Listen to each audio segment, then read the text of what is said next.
جب ہم صحیح معنوں میں مسلمان تھے تو امانت زندگیوں میں کیسے تھی؟ ایک واقعہ سنا کر اب میں اپنی بات کو دوسرے رخ پہ لاتا ہوں۔ واقعہ ہے مگر ہے بڑا ہی عجیب۔ امید ہے کہ آپ اس کو دل کے کانوں سے سنیں گے۔ ایک کاروباری آدمی تھا، بیوی تھی، نیک تھی، خوبصورت تھی، اچھی زندگی گزر رہی تھی، مگر اس کا کام ایسے تھا کہ اس کو کراپ خریدنے کے لیے دوسرے شہر میں جہاں فصل ہوتی تھی 3-4 مہینے وہاں جا کے رہنا پڑتا تھا اجناس خریدنے کے لیے۔ اب وہاں اس کو بیوی کے بغیر رہنا پڑتا، تو اس نے فیل کیا کہ میرے لیے 4 مہینے بیوی کے بغیر رہنا ڈیفیکلٹ ہے۔ اس نے ڈیسیژن لیا کہ چلو میں یہاں بھی نکاح کر لیتا ہوں، مگر پہلی بیوی کو نہیں بتاتا کہ اس کا دل دکھی نہ ہو۔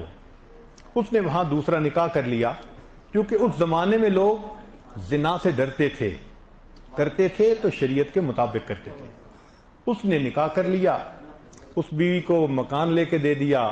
اب اس کے ساتھ اس نے پہلے سے طے کر لیا کہ میں سال میں 3-4 مہینے آؤں گا، تمہارے ساتھ رہوں گا، باقی وقت میں نان نفقہ کی ذمہ داری میری ہوگی، مگر میں دوسرے شہر میں رہوں گا۔ وہ تیار ہو گئی۔ اب جب واپس آئے خامن، تو بیویوں کو بھی اللہ نے کشف دیا ہوا ہوتا ہے، تو آتے ہی بیوی نے پہچان لیا، بدلے بدلے میرے سرکار نظر آتے ہیں۔ چنانچہ بیوی کو سمجھ تو لگ گئی مگر وہ چپ رہی۔ اب 1-2 دفعہ میں اس نے فگر آؤٹ کر لیا کہ some thing is seriously wrong some where, مگر وہ بات نہیں کرنا چاہتی تھی، کیونکہ میاں کے ساتھ وہ خوش رہ رہی تھی۔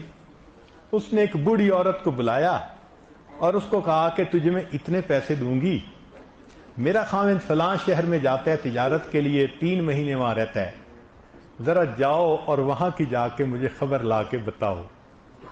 اور وہ بڑھیا سمجھدار تھی، وہ گئی اور اس نے جا کے 5-7 دن میں پورے رات کو کھول لیا۔ پڑوسی نے بتا دیا، فلاں نے بتا دیا، اس کو پتہ لگ گیا دوسری شادی ہے، بیوی کو رکھتا ہے، ساتھ رہتا ہے، واپس آتا ہے۔ اس نے آ کے بتا دیا۔ اب جب بیوی کو پتہ چلا تو اس کو دل پہ غم تو بہت ہوا، لیکن اس نے سوچا جب میرے ساتھ ٹھیک ہے، بچوں کے ساتھ ٹھیک ہے، خرچہ دیتا ہے، رہتا ہمارے ساتھ ہے، تو چلو اللہ کے حوالے۔ وہ اس غم کو برداشت کر گئی۔ اللہ کی شان کہ کچھ عرصے کے بعد خامند کی وفات ہو گئی۔ جب خامند کی وفات ہوئی تو وہ امیر سوداگر تھا، بہت امیر۔ اب اس کے مال کو تقسیم کیا گیا۔ جب تقسیم کیا گیا تو اس زمانے میں چاندی کے درہم دینار ہوتے تھے۔ اس عورت کا جو حصہ نکالا گیا وہ کہیں 4 بوریاں پیسے کی بھری ہوئی تھی، تو تقسیم کرنے والوں نے اس عورت کا حصہ اس کو پہنچا دیا کہ جی بیوی کا حصہ اتنا نکلا ہے، یہ آپ لے لیجئے۔ اب جب 4 بوریاں پیسے کی اس کے گھر پہنچی تو یہ گھر میں بیٹھ کے سوچنے لگی کہ جائیداد تقسیم کرنے والوں کو تو نہیں پتا، رشتہ داروں کو بھی نہیں پتا، میں نے تو تحقیق کروا لی تھی نا کہ اس کا نکاح ہے۔ اس کا مطلب یہ کہ اس کی ایک بیوی نہیں تھی، اس کی 2 بیویاں تھیں، تو یہ 4 بوریاں میرا حق نہیں، اس میں سے 2 بوریاں دوسری بیوی کا حق ہے۔ عورت ذات وہ خود سوچ رہی ہے، سوچیں اللہ کا ڈر کتنا دل میں ہوگا۔ چنانچہ اسی بوڑھی عورت کو اس نے بلایا اور بلا کے کہا میں تجھے اتنے پیسے دوں گی، یہ 2 بوریاں پیسوں کی لے جا اور یہ جا کے اس عورت کو دے اور بتا کہ خامن تمہارا فوت ہو گیا۔ بڑھیا نے پیسے لیے اور وہ دوسرے شہر گئی اور اس عورت کو ملی اور اس کو بتایا کہ تمہارا خامن تو فوت ہو گیا۔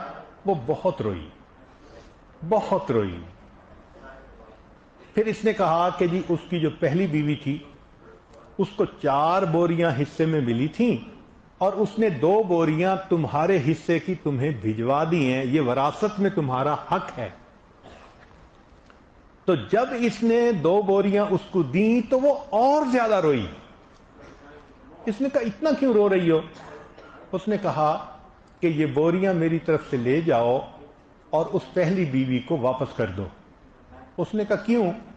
اس نے کہا اس لیے کہ میں جانتی ہوں اور میرا رب جانتا ہے کہ جب خامد لاسٹ ٹائم یہاں سے جانے لگا تھا اس نے جانے سے پہلے مجھے طلاق دے دی تھی، میں اس کی بیوی نہیں ہوں، میرا اس کی وراثت میں حق نہیں ہے، یہ 2 بیویاں پہلی بیوی کا حق ہے۔ اللہ اکبر کبیرہ۔ جب ہم صحیح معنوں میں مسلمان تھے، عورتیں مال کے بارے میں اتنا اللہ کا خوف کھاتی تھیں، آج کے دور میں تو مرد مال کے بارے میں اللہ کا خوف نہیں کرتے۔